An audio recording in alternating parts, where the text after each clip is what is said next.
Parliament వర్షాకాల సమావేశాలు తుది అంకానికి చేరుకున్నాయి. ఈ నెల 13న సమావేశాలు ముగియనున్నాయి. సమావేశాలు ఇంకా 4 రోజులు జరగనుండగా ప్రభుత్వం ప్రతిష్టాత్మకంగా భావిస్తున్న కీలక బిల్లులు ఇప్పటికీ ఆమోదం పొందలేదు. వీటిపై ఉత్కంఠ కొనసాగుతుంది. విదేశీ విరాళాల సవరణ బిల్లు 2026ను ఎలాగైనా ఆమోదింపజేసుకోవాలని ప్రభుత్వం వ్యూహాలు సిద్ధం చేసింది.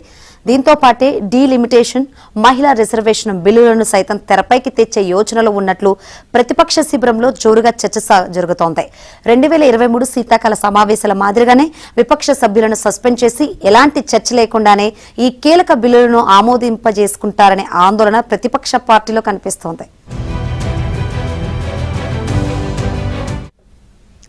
ఎఫ్సీఆర్ఏ బిల్లును గత మార్చి లోక్సభలో ప్రవేశపెట్టారు. దీనిని ఈ నెల 12న చర్చకు తెచ్చి ఆమోదింపజేసుకోవాలని ప్రభుత్వం భావిస్తుంది. విదేశీ విరాళాలు, ఎఫ్సీఆర్ఏ రిజిస్ట్రేషన్ రద్దయిన సంస్థల వద్ద ఉన్న ఆస్తుల నియంత్రణ విధి విధానాల్లో ఈ బిల్లు కీలక మార్పులను ప్రతిపాదిస్తోంది.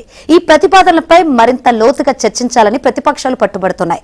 మరో కీలక బిల్లు వికసిత్ భారత్ శిక్ష అధిష్టాన్ బిల్లు 2025 విశ్వవిద్యాలయ నిధుల సంఘం ఏఐసిటిఈ జాతీయ ఉపాధ్యాయ విద్యా మండలి స్థానంలో ఒకే ఉన్నత విద్యా నియంత్రణ మండలిని ఏర్పాటు చేసేందుకు దీనిని రూపొందించారు.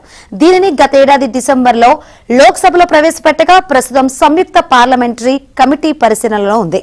ఉభయ సభల్లో లభించే సమయంపై ఆ బిల్లుపై చర్చ ఆధారపడి ఉంటుంది. అలాగే prevention of insults to national honour bill 2026 ఈ సమావేశాల ఎజెండాలోని ప్రధాన బిల్లుల్లో ఒకటి. జూలై 20న సమావేశాలు ప్రారంభమైనప్పుడు పీఆర్ఎస్ లెజిస్లేటివ్ రీసెర్చ్ రూపొందించిన తొలి జాబితా ప్రకారం 28 బిల్లులు పెండింగ్ లో ఉన్నాయి.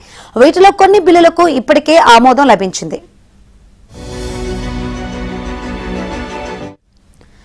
మహిళా రిజర్వేషన్, డీలిమిటేషన్ బిల్లులపై ప్రభుత్వం నుంచి అనూహ్య నిర్ణయాలు వెలువడవచ్చనే ప్రచారం జరుగుతోంది.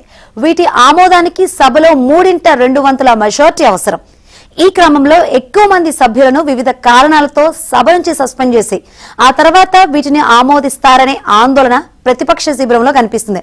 అయితే జెన్జీ ఉద్యమం, ధర్మేంద్ర ప్రధాన్ రాజీనామా, మోదీ, అమిత్ షా సభకు రాకపోవడం తదితర అంశాల నేపథ్యంలో కేంద్రం అంత సాహసం చేస్తుందా అనే ప్రశ్నలు తలెత్తుతున్నాయి. ఈ నేపథ్యంలో చివరి 4 రోజులు సభ్యులందరూ అప్రమత్తంగా ఉండాలని ఇండియా కూటమి పార్టీలను కాంగ్రెస్ హెచ్చరించింది.